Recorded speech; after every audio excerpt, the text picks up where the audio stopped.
Welcome to inspire ইয়োরসেলফের cooking এপিসোডে আপনাদের সকলকে স্বাগত। আজ নিয়ে এসেছি গাজরের হালুয়ার রেসিপি। শীতকালের মিষ্টি বা শেষ পাতের ডেজার্টের রেসিপি হিসেবে অন্যতম একটি রেসিপি হলো গাজরের হালুয়ার রেসিপি।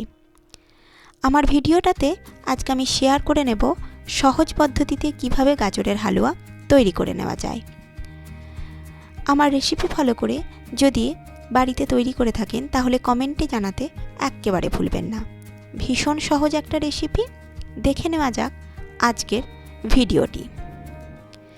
গাজরের হালুয়া তৈরির জন্য প্রধান যে উপকরণটি লাগবে তা হলো গাজর।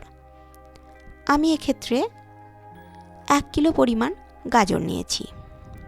আর গাজর নেওয়ার ক্ষেত্রে কয়েকটা কথা বলে নিই। এখন বাজারে দু ধরনের গাজর, মানে এই লম্বাটে লালচে রকম গাজর আর একটু ছোট হলদেটে গাজর, দুটো গাজরই ইজিলি অ্যাভেলেবেল। তবু গাজরের হালুয়ার ক্ষেত্রে আমি লম্বা গাজরটাকে নেওয়ার কথা বলবো। গাজরগুলোকে ধুয়ে পরিষ্কার করে নিয়েছি আর ওপর থেকে খোলাগুলো একটু চেঁচে পরিষ্কার করে নিয়েছি। ফিরে এলাম গাজরটাকে কুড়িয়ে নিয়ে।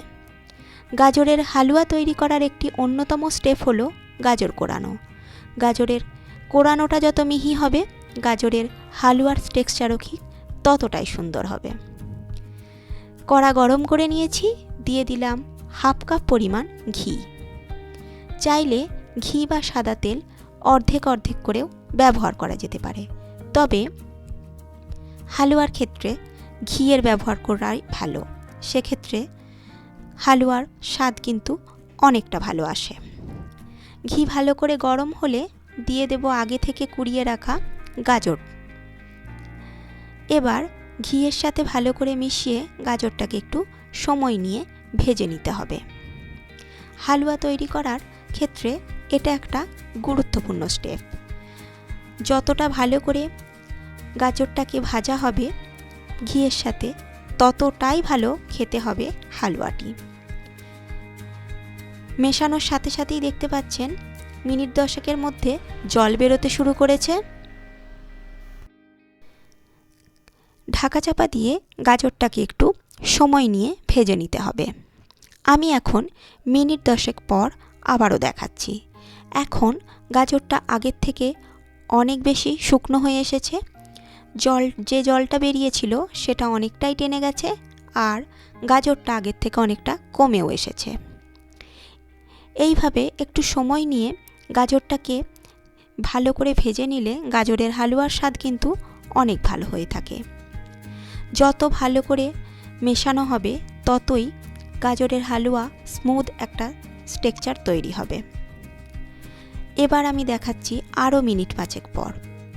এখন দেখতেই পাচ্ছেন গাজরটা কড়ার নিচের দিকে লাগতে শুরু করেছে, অর্থাৎ জল একেবারে শেষ।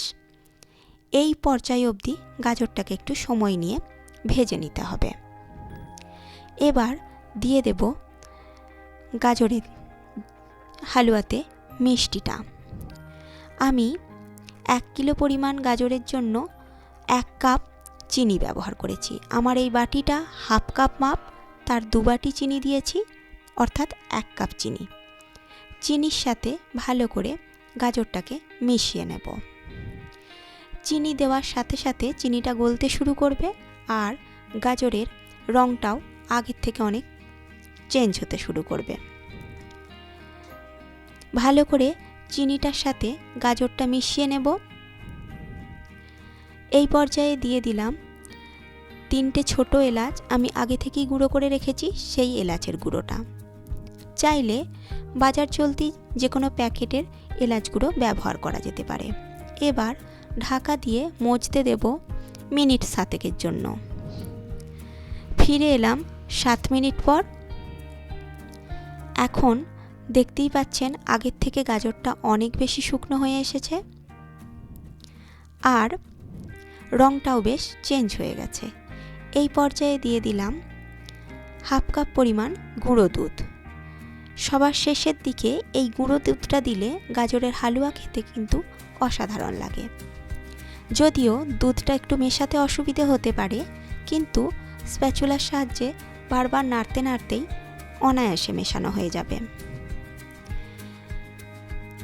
এখন দেখে নিশ্চয়ই বুঝতে পারছেন হালুয়াটা কতটা সুন্দর তৈরি হয়েছে আর কড়া থেকেও উঠে আসছে। রং দেখে বোঝা যাচ্ছে কতটা সুন্দর তৈরি হয়েছে। এবার সার্ভ করে দেওয়ার পালা।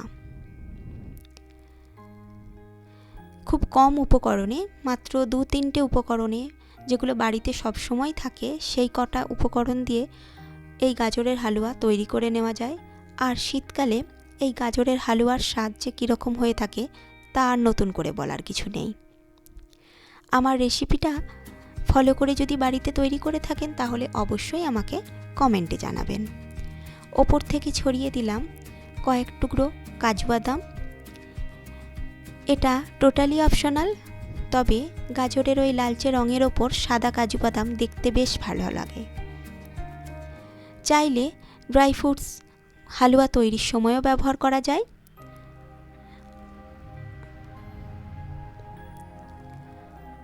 রেসিপিটা ভালো লাগলে লাইক, শেয়ার ও কমেন্ট করার অনুরোধ রইল। অন্য কোনো রেসিপি নিয়ে আবারও ফিরে আসব। ততক্ষণের জন্য ভালো থাকবেন। নমস্কার।